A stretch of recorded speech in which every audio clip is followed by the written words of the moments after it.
One of the psychologists known as Sigmund Freud came up with a theory on psychosexual stages of development, where he said that a human person grows through 5 key stages. So when we come to counseling, we are not only focusing on the presenting issue, we get to the underlying issue. A very good morning, a very good afternoon, a very good evening from wherever you're watching us. We appreciate you. We are glad that you're here, and welcome to another exciting episode, another episode where you leave out a better person than you came in, an episode where we've dubbed it Counselor's Corner. Here we get to tackle everything mental health, we get to tackle childhood traumas, and you get the knowledge that you need to face the things that we face in everyday life. And so we are glad that you're here. May God bless you and welcome. And today I'm having a guest, a professional in the field of counseling. He'll be telling us more about what he does, about who he is, what he does, and he'll be taking us through this journey. So buckle up, because here we go. Mwalimu, it's very good to have you here. You're much welcome. Thank you. Thank you for honoring our invite. We appreciate you. Thank you. Yes, karibu sana. I would like to know, who is Mwalimu? What do you do? All about you and whatever it is that you're comfortable sharing with us. Yes, karibu sana. Okay, thank you. Yeah. Thank you, Frecia. And I'm glad to join you for this show. And we are here to learn and to educate one another. Just to begin by introducing myself, I am John Paul Otieno, a counseling psychologist, a trainer, a facilitator, a mental health advocate, and you've heard her referring to me as Mwalimu. I am a trainer, I am a teacher. Where I work at Amani, I take them through counseling training. So that's what I do. Other than what I do as a professional, I'm also a family man. I am married, and I'm a glad father of 2 beautiful daughters. And I'm happy to be in marriage. Yeah. Yes. So that's who I am, and I'm very excited to be in this show. Yeah. Yeah, thank you. You're much welcome. Mwalimu, you've said that you're in the field of counseling. So I'm wondering, how did you find yourself here? Is it something that you wanted to do? What was it like growing up till you found yourself in this field? Is it something you anticipated? You can take us the journey of where you were born, all those things, where you were raised, and through school. Would also like to know that. Yes. Yeah, it is a long story. It has been a journey. I found myself in this profession. This was not my first profession, because like any other student growing up, we always want to do professions or be in a profession where once you are done with your studies, you get employed immediately. Yeah. So immediately after my 4th form, it is normal, because at Form 4 you will realize that most students who are sitting in for the exam, they are not sure on which course they would want to pursue by then. So immediately after my exams, in the process of finding myself in a course that I want to do, I was guided by one of my relatives that once, if you take this particular course and once you are done, I'll be able to get you a job, because he was a manager somewhere. So I was hopefully that once I'm done with that particular course, I'll be able to get employed. Yeah. So I did the course, and after some 4 years, I was done with the course. I graduated. After my graduation, I had to sit back, wait for the employment. I even did the application, but up to date, I've never received feedback from my uncle who had promised me to for the employment. However, in that process, I found my way. I used to be a youth member in our church. So one day I went for mass and there was this advertisement that they need youth to go and attend one of the programs within the church. And we were being invited by a certain group of sisters. So I enrolled for that training. Of course, I was still hesitant about it. So I enrolled for that particular training. And I went for the training. It was a residential training for a week. After the week, I really picked, after the training, first I learned a lot from the training, and I picked a lot, especially concerning life, because it was a training on behavior change. Okay, it was training related to things counseling. Yes. In fact, later on, I connected it with counseling because the process that they were using is the same process that is used in counseling today. But in that case, they were doing like a group. It was like a group counseling training. I see. Yes. So after that particular training, again, the organizers were able to identify few people who they wanted to train again to be facilitators of the same training, because there was a need. So I was among those who were picked for the training. And from there, we were again trained as trainers. We did the TOT. And there we started training others within Nairobi. And we spread our wings out of Nairobi and going as far as out of the country, Uganda, Tanzania, Sudan, just giving the trainings on behavior change under the umbrella of education for life. Yes. Now, in the process of doing that particular training, I realized that there was a gap. Because in this particular training, we were doing the one-on-one, a group counseling.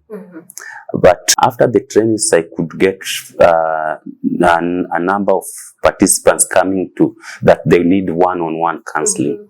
But I did not have adequate skills to offer them that individual counseling.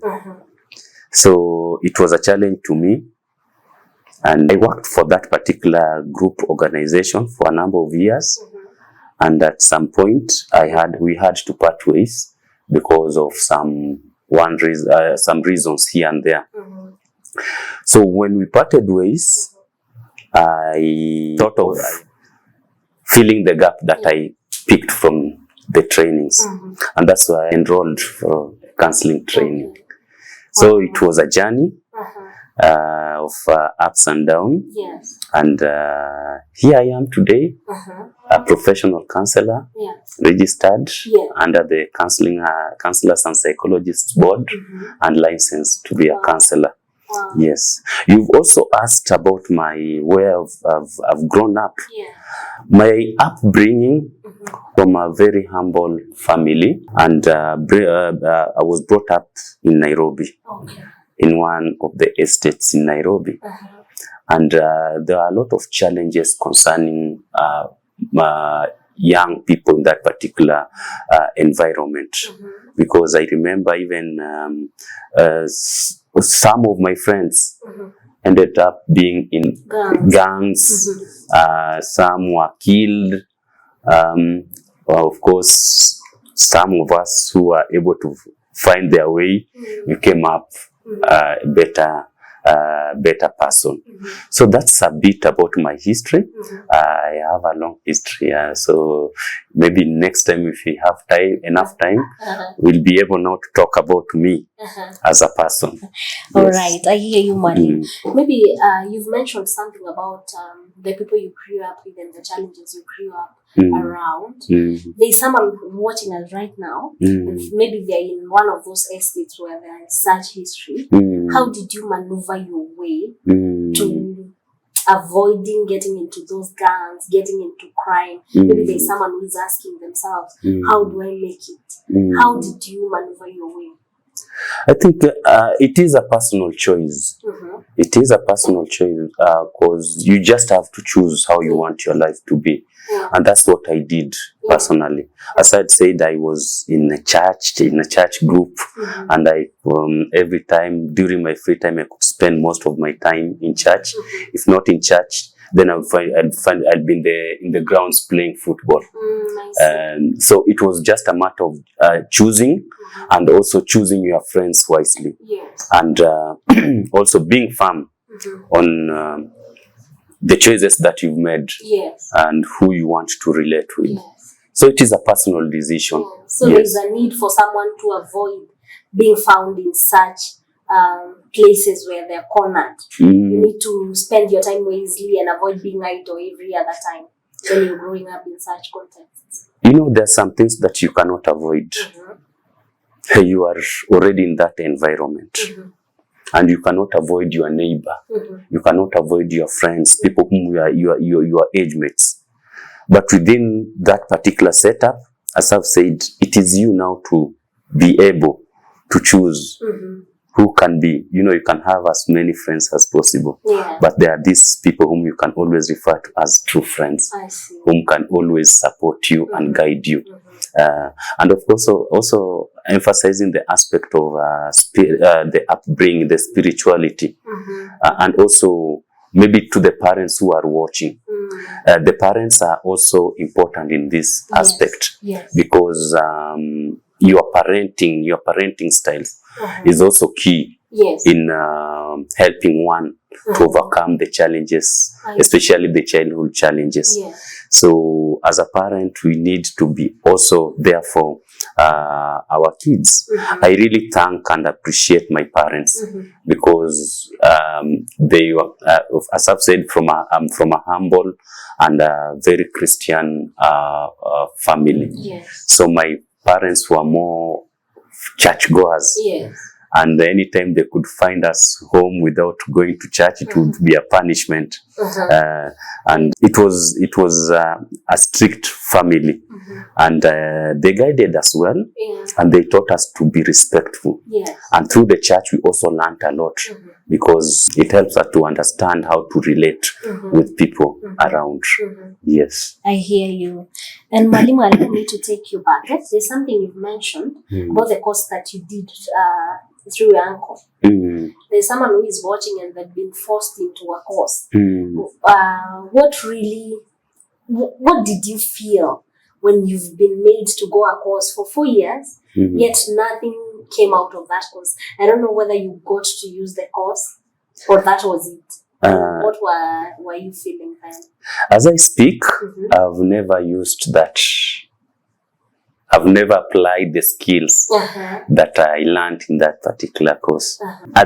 When I was joining the course, you know, it was with a hope, that I'll get a job immediately. I can say, in fact, I was not putting more focus on the job or on the trainings, because it was like I've been pushed into it. It was not my choice.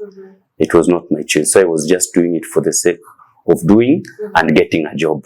So in fact, later on, I was even asking myself if I could have gotten a job on that profession, would I have done that job with passion? Or will I be just doing the job for the sake of getting the salary and going home? Today, I'm glad that whatever I do, counseling as a profession, I do it with passion. Anytime and that's why I can even, today is Saturday, I had a very busy program, but here I am, because I'm here to help. You're passionate. I'm passionate about it.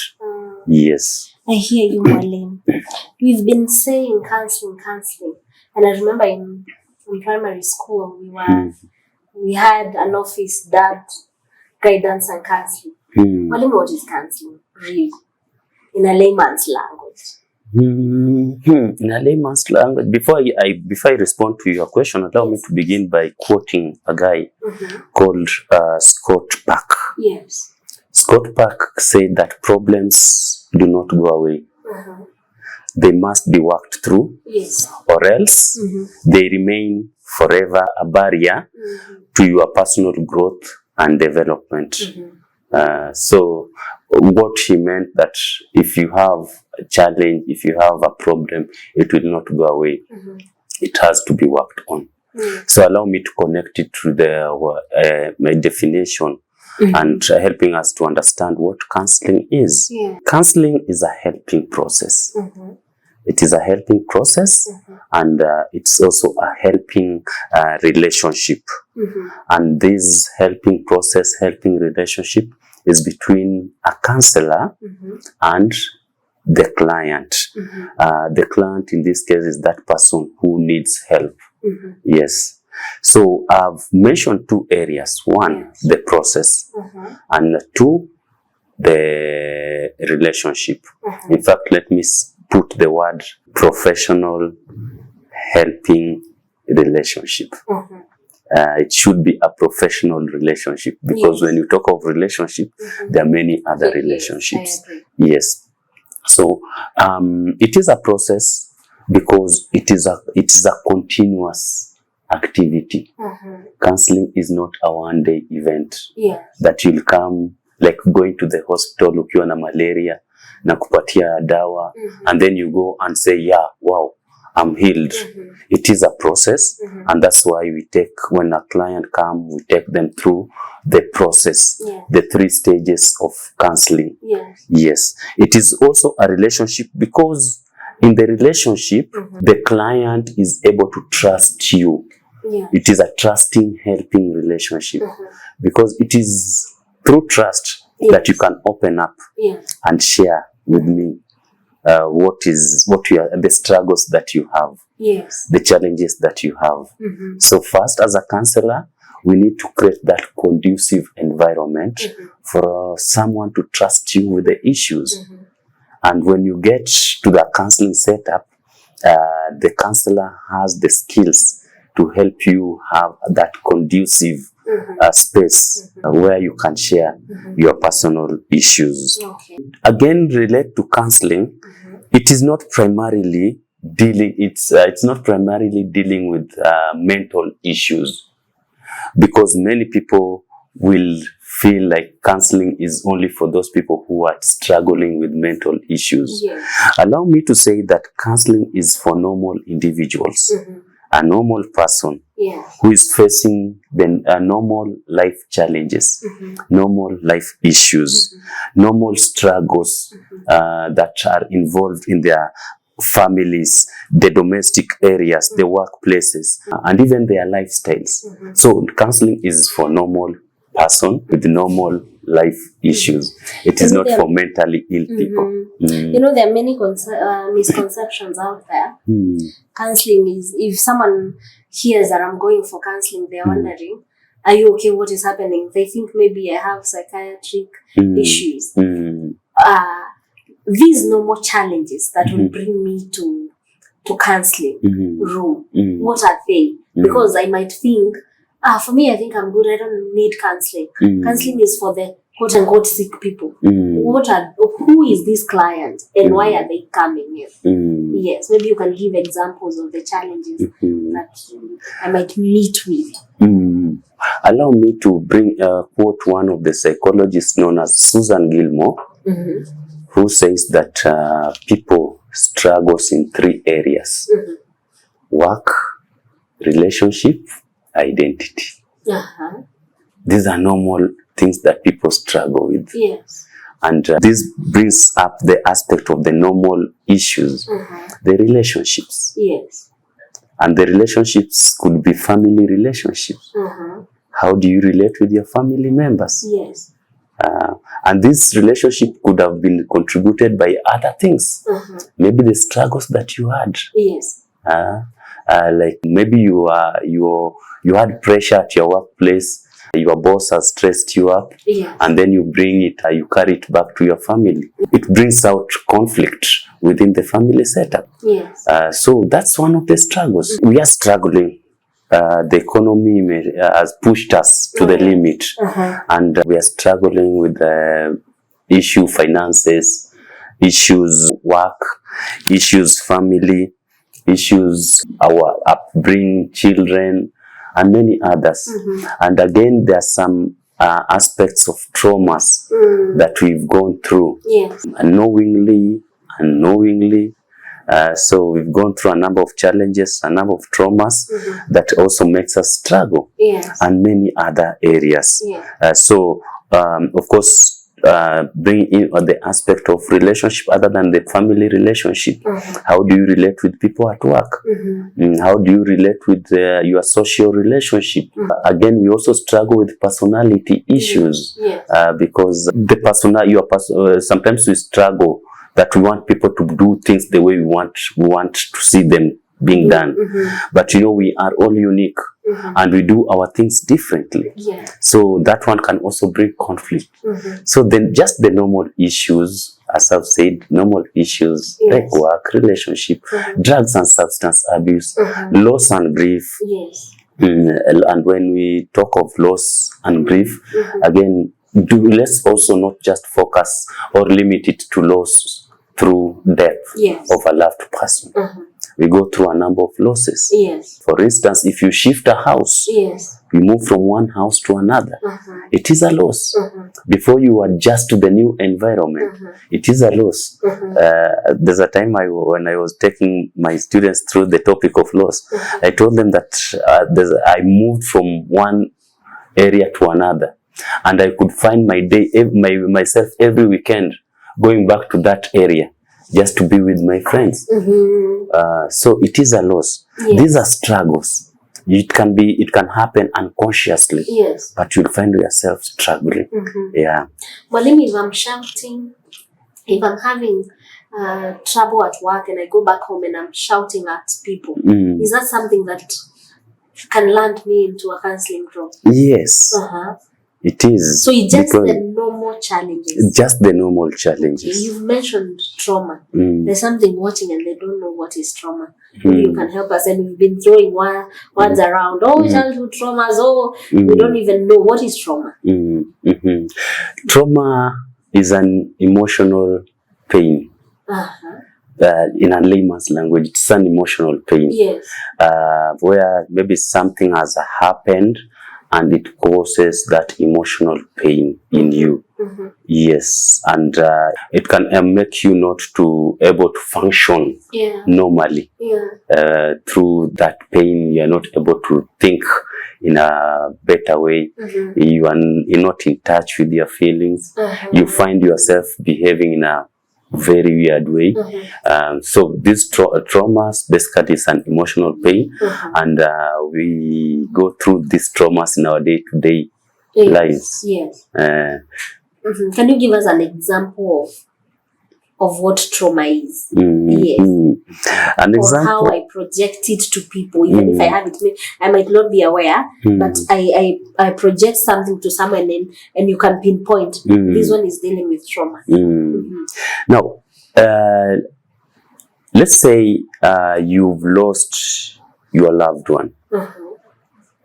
You've lost your loved one, maybe someone very close to you. Yes. You've not dealt with that pain, with that loss. And later on in your life, you find yourself not able to control or manage your emotions. Yes. Any slight thing makes you angry. Any slight thing makes you angry. It means that there's unfinished business in your mind that you've not dealt with. And that's why when you come to counseling, as I've said, it's a process who might take you even back to your life, childhood life, to find what could have happened that make you behave the way you behave. Because people don't just behave the way they behave. It is not just normal. There must be something that has contributed to the way you behave today. Even in terms of personality. You did not just wake up one morning and decided to behave or to have a certain character. If you look back, there's something that has contributed to it. Yes. What is personality, Mwalimu? Is someone who is watching and they can't pinpoint what is personality, someone's personality? Personality is characteristics that one shows in their day-to-day life. Yes. Okay. Basically, the characteristics, the behaviors. The behaviors. Yes. All right. Yes. So you will hear someone saying that, I'm an introvert, yes, or I'm an extrovert.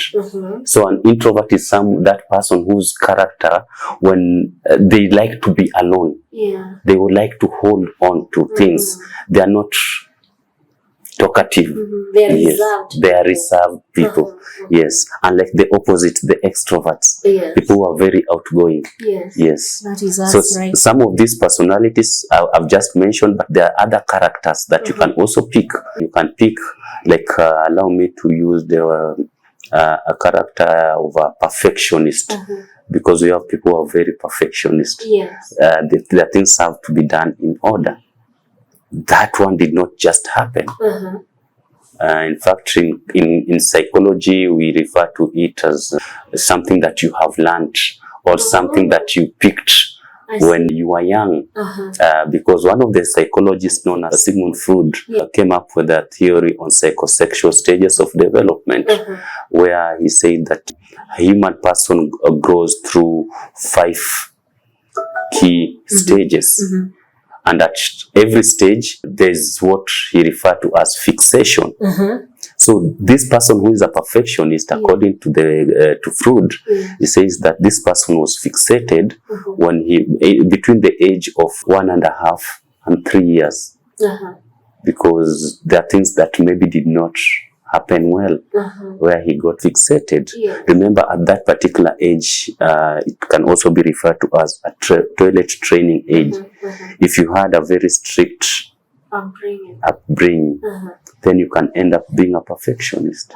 Yes. So things don't just happen in life. So basically, also how we were brought up, how we raise children, that also shows in their character. Upbringing is very key, because we learn from what we see. Of course, there are different arguments. I've just mentioned of one area on psychoanalytic, the psychoanalysis, but other psychologists will also tell you that we also learn through our environment. And in your environment, when you are growing, maybe the people who you see on a day-to-day basis are your parents. So they become like your models. And you'll be able to pick from your models. Yes. All right. So the environment also plays a very big role. The behaviorist will tell you that behavior is as a result of learning. And that means that you can learn a behavior, and you can unlearn a behavior, and relearn a new behavior. I see. Yes. All right. Mwalimu, there is a word we throw around, childhood traumas. What is a childhood trauma? Now that we know trauma is an emotional pain, what is childhood trauma, and how can I know that this I'm dealing with right here, even if I'm matured, is a childhood trauma? Childhood trauma basically are the experiences that one went through in her childhood as they were growing up, especially between 0 to 18 years. The experiences, especially the painful and traumatizing experiences. Let me not use a word to define a word. Let me use the word painful experiences, challenging experiences that you went through as you are growing up. Still focusing on the childhood traumas, as I've said, these are events and experiences, especially that one has gone through during childhood. And these experiences, sometimes you find they cause that intense emotional distress. And it can also be a threat in the child life. So these childhood traumas sometimes have that lasting effects, and you can carry them in your adult age. So again, you find yourself behaving or having a certain character, or behaving in a certain way. It could be as a result of those painful experiences that you went through when you were a child. Okay. Yes. Mwalimu, if I grew up with a violent father or a violent mother, is that something that can put on me those childhood traumas? Yes, the upbringing. The upbringing, yes. The environment that you've grown up. If you grew up in a family where you say you've been seeing your parents, your dad, your mom being violent, Yes. then it can affect you. Even in your marriage. Yes. It can affect you in your adult age. So some will even decide. I've had many some clients saying that that they decided not to get married because initially they said that they just decided not to get married, but when you get back now to their childhood background, you realize that it is as a result of the experiences that they went through. And sometimes again, when there's a conflict and conflict in the family, it can also affect an individual, especially with the decisions that you make. A good example, a lady who has been brought up in a family where the dad is always cruel to the mom. What happens to that lady? What happens? There are cases where this lady will decide not to get married.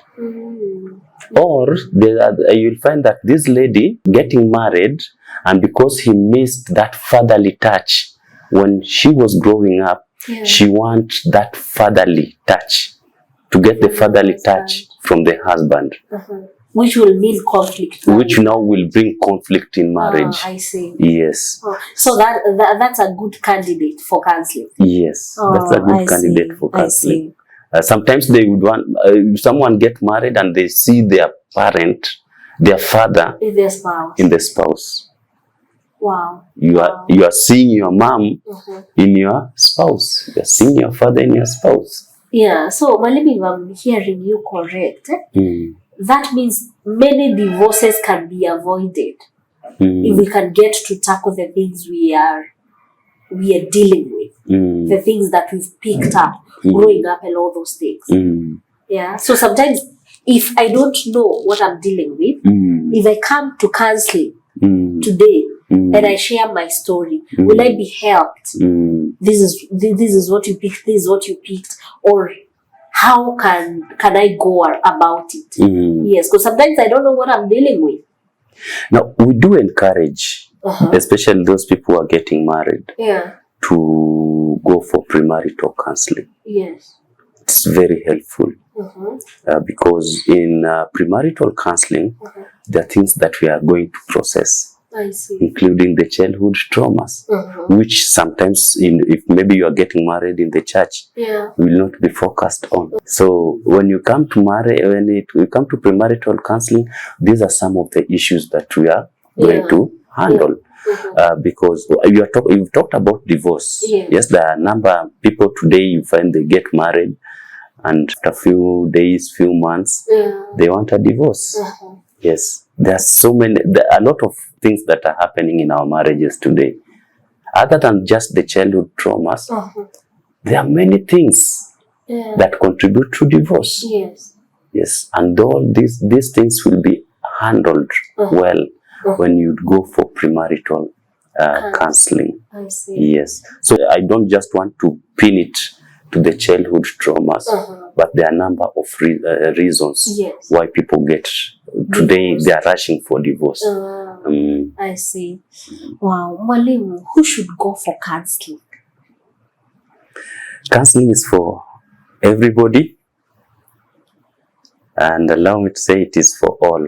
It's for because all. we all go through struggles in our day-to-day life. Someone will say that I don't have challenges. But if you sit down and you start analyzing yourself, there's a lot going on in you that needs counseling. So we all need counseling at any given point. Okay. Because there are some things that sometimes we get overwhelmed. We don't know how to manage. We don't know how to handle. Yeah. So at that point, maybe you need someone to listen to you. Yeah. You know, counseling, when you come to counseling, we also need to understand that as a counselor, I don't have solution to your problems. You have solutions to your own problems. Please explain that for us. When you come to counseling, we'll be able to work through what you are presenting. Yes. And through that process, you are able to gain some insights. You are able to get to learn and to also get empowered. And when you are empowered, then you can make your own decisions. So my work as a counselor basically is to empower you. Empower you. But you know, as a person, you have that willpower. Yes. You have that freedom to make a decision on how you want your life to be. Therefore, the choice relies with you. People confuse counseling with advice giving. So when we are talking of counseling, counseling is not advice giving. Yeah. So if you come to me for advice, I'll not advise you. Rather, we'll sit down, and that's why I say that it is a process. Yeah. And in that process, we always take our clients through 3 main stages. We help clients look at their current scenario. Yeah. What is happening in their life currently. Then we help the clients look at what they would want, how they would want their life to be. Yeah. And then we help them to make a decision by coming up with an action plan. So we take the clients through the 3 stages. Yes. So at the end of it, it is them to decide on how they want their life to be. Yeah. Yes. So Walim, if I'm coming to counseling and it's not where I'm getting the answers, it's not where I'm coming, present my issues and voila, here we are, this is what you need to do. What are the goals of counseling? The goals of counseling, as I've said, the first one is for you to have insights of what the struggles that you're having. Because again, you need to understand that sometimes whatever you are presenting in for counseling is not the underlying issue. If let's say I'm an alcoholic. Yes. Every day after work, I'm in the club drinking. Every day I'm drinking, I'm drunk. Yes, the presenting issue is alcoholic. Yes. Alcoholism. But you realize that sometimes that is not the presenting problem. But through sharing, through exploration, we will be able to get to know what is the underlying issue, what is making me always drink. Because this drinking has a genesis. So drinking is not the issue. Yes. In the counseling room, you get to know, why are you drinking? Why am I drinking? I see. Because if today you just focus and insist that I should stop drinking, yes, I'll stop drinking, that underlying issue is still existing. I'll find another way to cope with that issue. So when we come to counseling, we are not only focusing on the presenting issue, we get to the underlying issue. Maybe my drinking is as a result of the traumas that I've gone through. And this is just a way of coping with life. My drinking could be as a result of the pressure or stress that I'm going through at home or even at work. I've not dealt with that pressure. I've not dealt with that pressure at home or at work. Yes. But here I am. I've stopped drinking. So how do I cope? I find a better way on how to cope with that pressure. at home or at work. Mm-hmm. Yes. So once we've identified the underlying issue, then we help an individual to come up with a way of, if it is stress, how do you manage your stress? Yes. Yes. The goals of counseling, I've talked of insight. The other goal is awareness. It creates awareness. It helps you to be self-aware. Yes. You realize that majority are not aware of themselves. And self-awareness is another key area that needs to be focused on, because it helps people to be more aware of themselves. So counseling will help you to be aware of yourself. The counseling will help you also to enhance relationship, how to relate with people around you. Yes. It will also help you to have goals. In fact, when we talk about awareness, we also bring in the aspects of goals. When we were mentioning about marriages and divorce, again, you realize that many people get into marriage without goals. Many people will just live a life without goals. So the counseling will help you to focus and come up with your own personal goals. Counseling will help you to have that self-acceptance. Of course, through awareness, there's that part of self-acceptance. Yes. Counseling will help you to change behavior. It facilitates behavior change. Yes. And it also helps you to have a purpose in life. So counseling has many goals. Many goals. I've just mentioned a few. But when you get to counseling room, then you will be empowered. In fact, empowerment is also a key goal. You'll be empowered to be able to know who you are and to make your own personal decision and choices. Yes. Wow, if you made it this far, I believe you're a better person. If you're there and you have a question, you have a comment, be sure to reach us through our social media handles.